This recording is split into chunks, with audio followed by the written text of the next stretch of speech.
Good morning mga kaprobinsya. Magandang umaga sa lahat. Luzon, Visayas, Mindanao. And of course, sa lupalop man rin ng mundo. Eat lang tayo, kain-kain ng breakfast.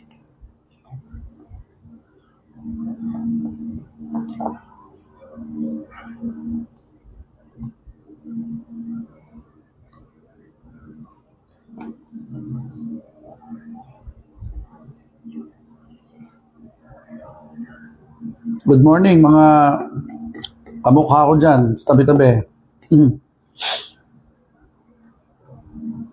Meron akong mensahe sa inyo ngayong umaga. Kaya better watch this video.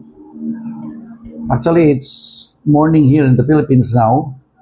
And I just want to say good morning or good afternoon or good evening, any part of the world where you are.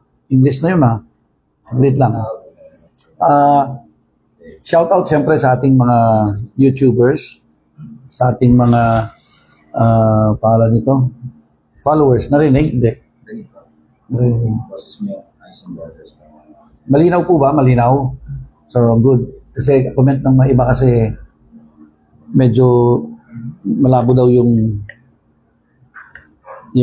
sounds. Well, anyway guys, at walang nagre-reflect dito na na wala yata nanonood pa sa akin. Magsalita na lang ako kahit wala pang nanonood sa akin. Wala akong makita nanonood sa akin. Okay? So anyway, guys, makinig kayo. Ngayon umaga, huwag po kayong, ito yung importante yung gusto kong sabihin sa inyo. By the way, shout out sa ating mga first viewers, mga chiquitos gang. Si Kuya MJ, si Kuya Widom,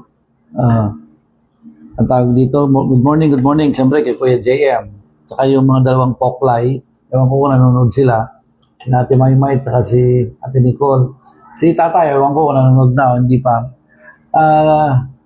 Anyway guys, mga public, ang gusto kong sa inyo is inculcate is, if possible, huwag kayong mag-skip ng meals, especially almusal. You should eat almusal. Almusal, you should eat like a king. Eat all you can sa almusal. Kasi, alam niyo kung bakit? The whole day, gising na kayo You're on the go. Kaya kailangan pulpak ang tiyan niyo sa umaga. Tanghali, kung gusto yung pwede na kayo kahit mga, sabihin natin, parang like a prince. Isang cup of rice na lang. And then gabi, kung ano na lang yung ulam sa inyo. Ganun ang gawin nyo. Para maiwasan din natin yung mga future problem tulad ng hyperacidity, especially sa stress, di ba? So, minsan sinisikmura ka, na kumakabag ang tiyan mo. May complain na iba ano bang tawag doon? Yung bighay ng bighay, mga ganyan. Kasi nga po, nag-i-skip kayo ng meals. Anyway, sino makakahula sa inyo itong kinakain ng inyong probinsyanong doktor? Sige nga.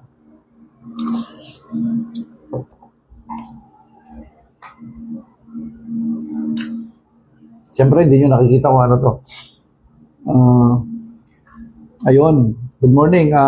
Shout out sa Vernisca family.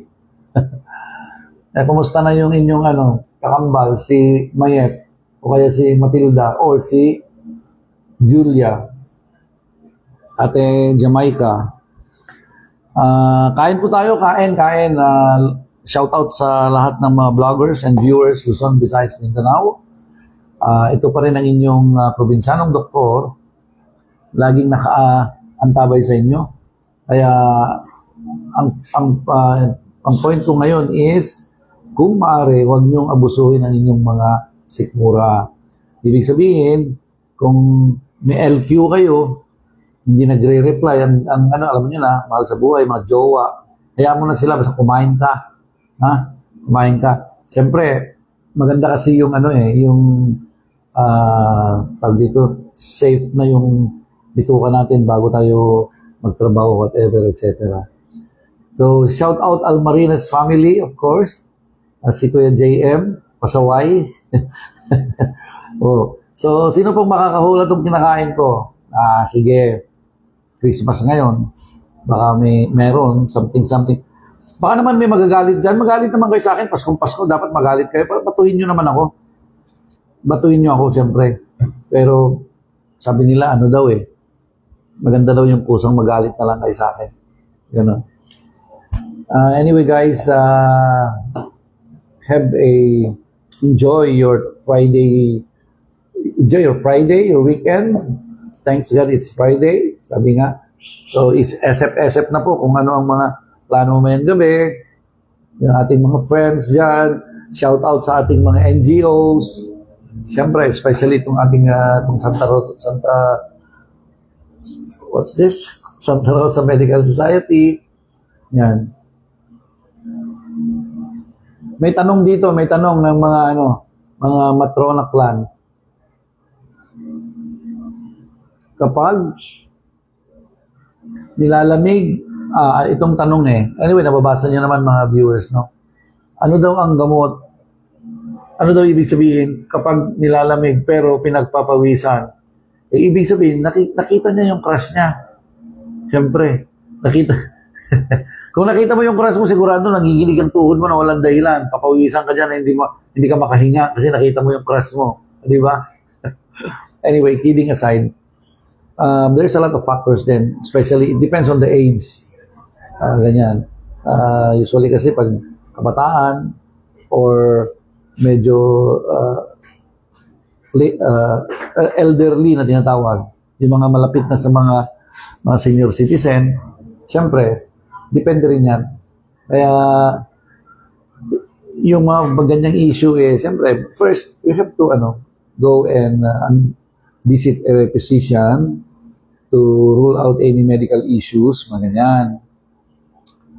Huwag yung pangungunahan ng inyong mga doctors.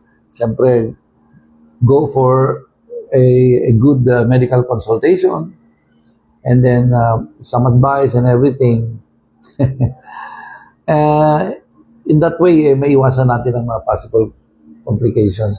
Si Madam Matrona 2, si Castor family, shout out, siyempre. Mga Bicols to mga Bicolana, yan. Kumusta po kayo dyan sa Bicol? Shout out po sa lahat ng mga taga Bicol, mga Bicolana, Bicolano.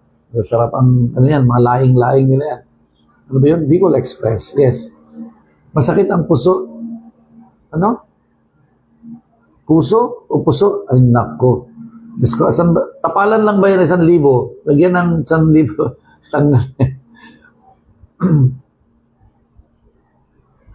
Nako, mukhang ang kailangan ng mga viewers ngayon is psychiatrist.